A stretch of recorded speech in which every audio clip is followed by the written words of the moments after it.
Olá, gente querida! Hoje é quinta-feira, dia 30 de julho, da 17ª semana do Tempo Comum.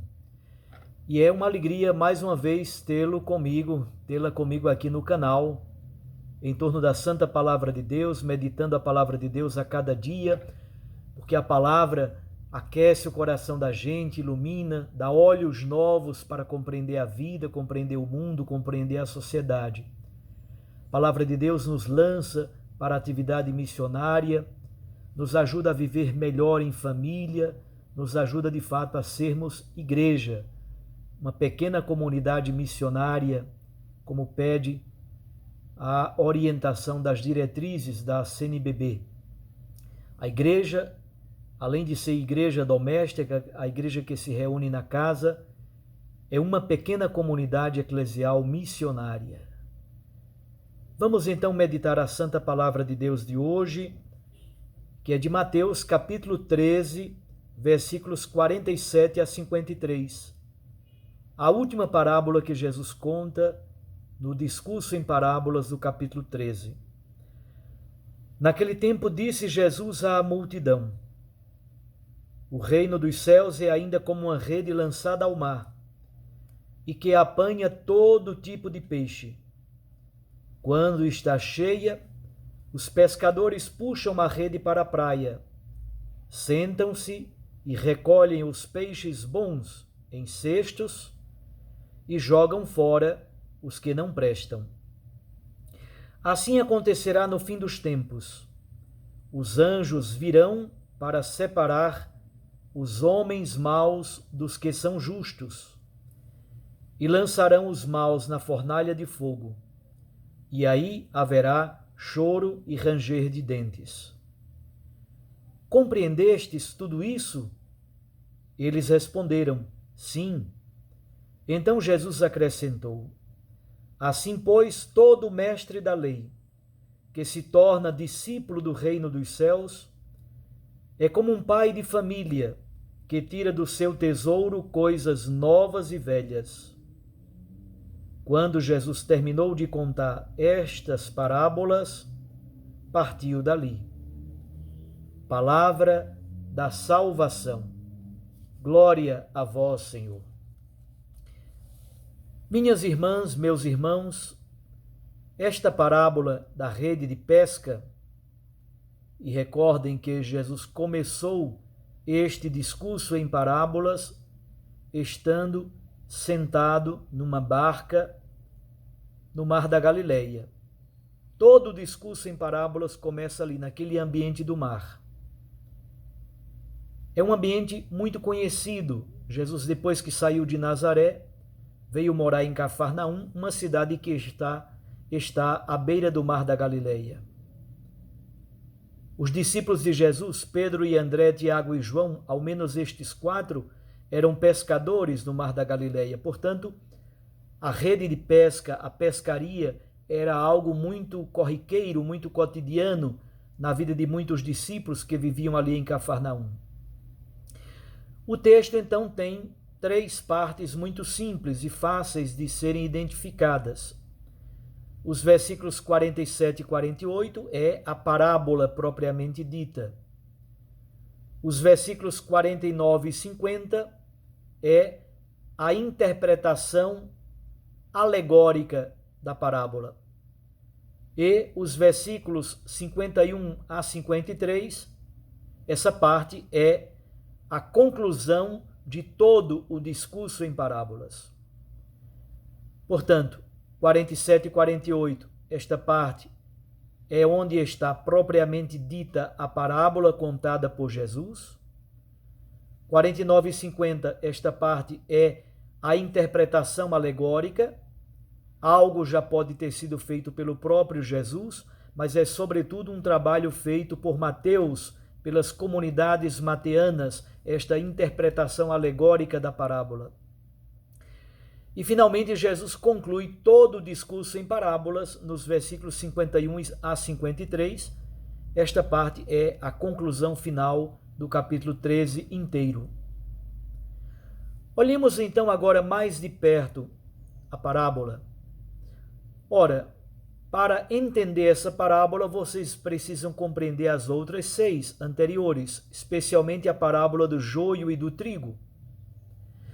Jesus contou 3 parábolas que provêm do ambiente rural: a parábola do semeador, a parábola do joio e do trigo, a parábola do grão de mostarda.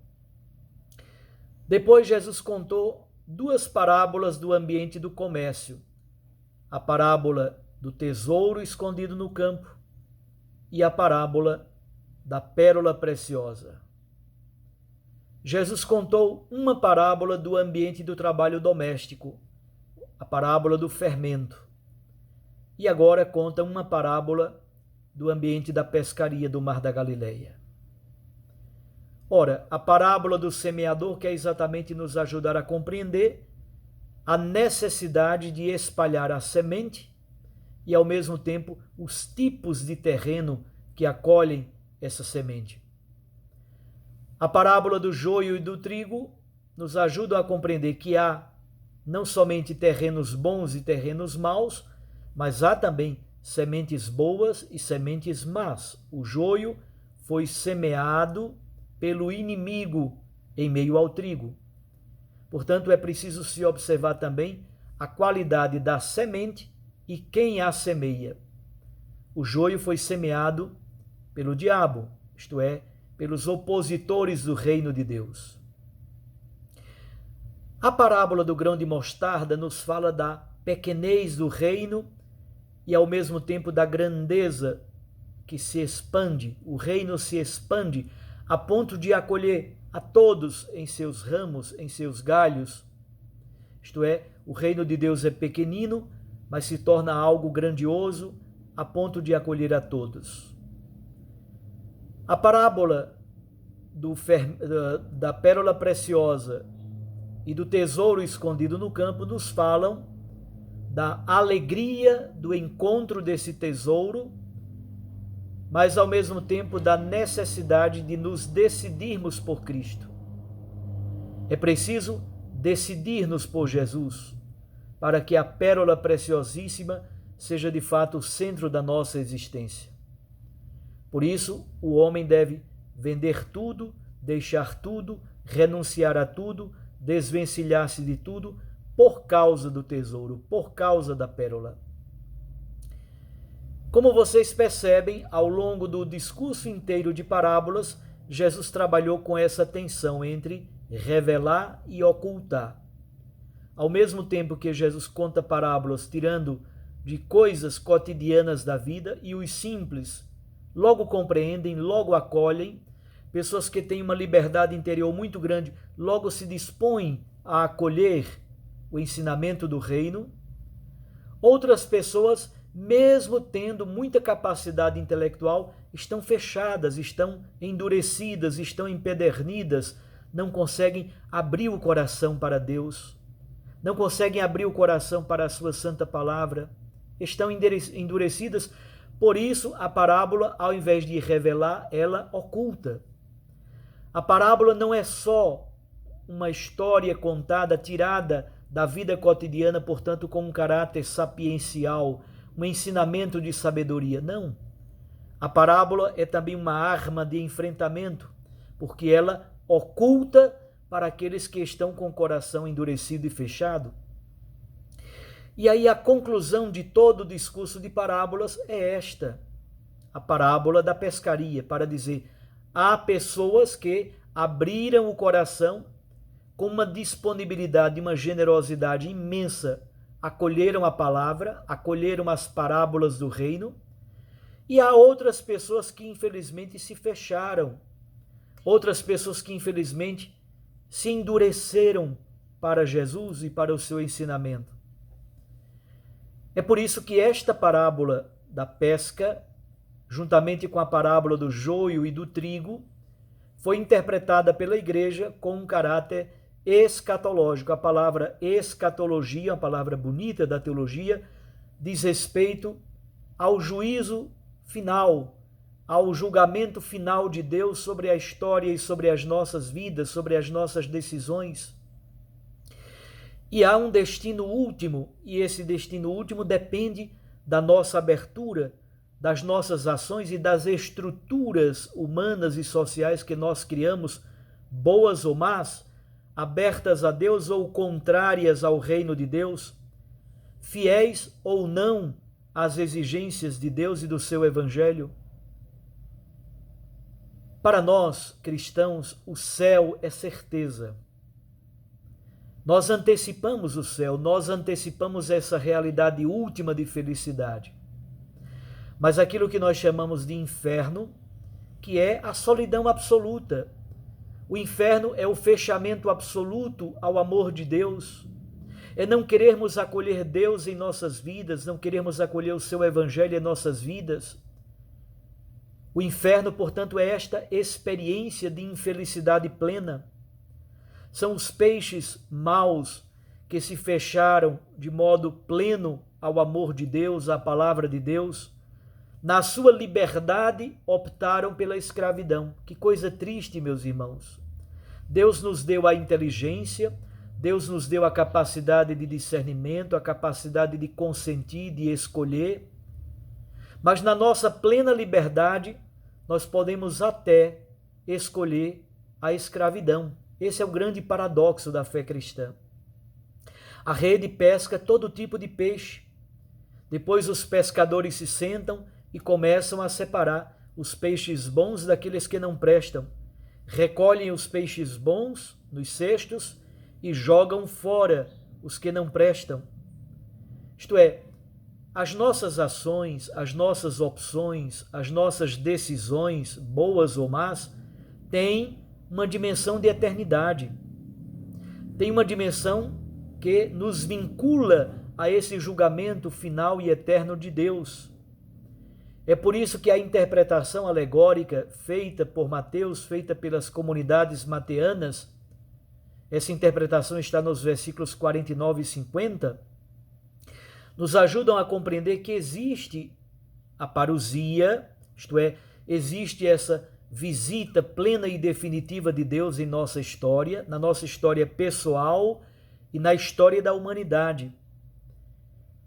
E os anjos farão a separação entre justos e maus, e os maus serão lançados na fornalha de fogo. Obviamente, isso aqui é uma imagem bonita para falar deste acrisolamento.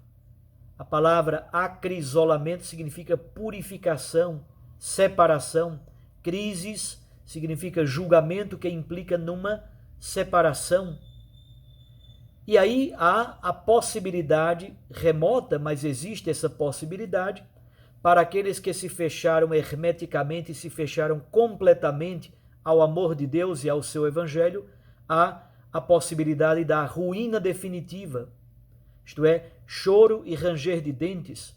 São aqueles que resistem aos propósitos de Deus, não acolheram Jesus como Messias, não querem acolher o seu evangelho de salvação.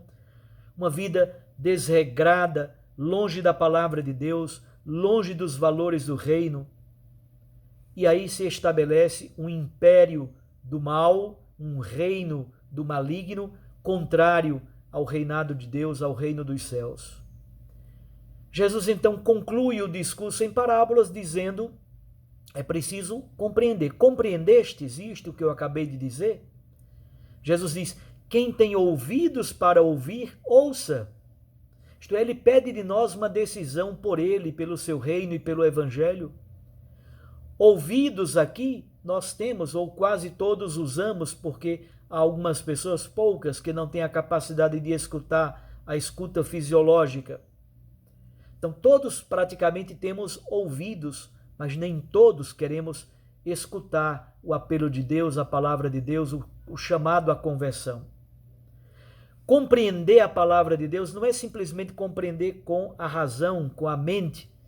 É compreender existencialmente, significa aderir, significa direcionar a vida segundo esta orientação. E a grande conclusão de Jesus é dizer que há mestres da lei que se converteram ao reino de Deus, que aderiram a ele. E estes mestres da lei que aderiram ao reino de Deus são como pais de família que tiram do seu tesouro, do seu baú, coisas novas e coisas antigas. Mas preste atenção, as coisas antigas são sempre lidas e interpretadas à luz da novidade absoluta que Jesus nos traz. Jesus é o princípio hermenêutico, Jesus é o princípio de interpretação. Tudo na nossa vida precisa ser interpretado segundo a luz nova que Jesus nos traz. Ele é a novidade plena e definitiva para a nossa existência. Acolhamos a novidade de Cristo e façamos a leitura da nossa vida inteira a partir do olhar de Jesus, nosso Salvador. Fiquem com Deus, com sua Mãe Maria Santíssima. Até amanhã, se Deus nos permitir. Eu os abençoo, em nome do Pai, e do Filho e do Espírito Santo. A palavra aquece o coração e a Eucaristia nos lança para a missão. Até amanhã.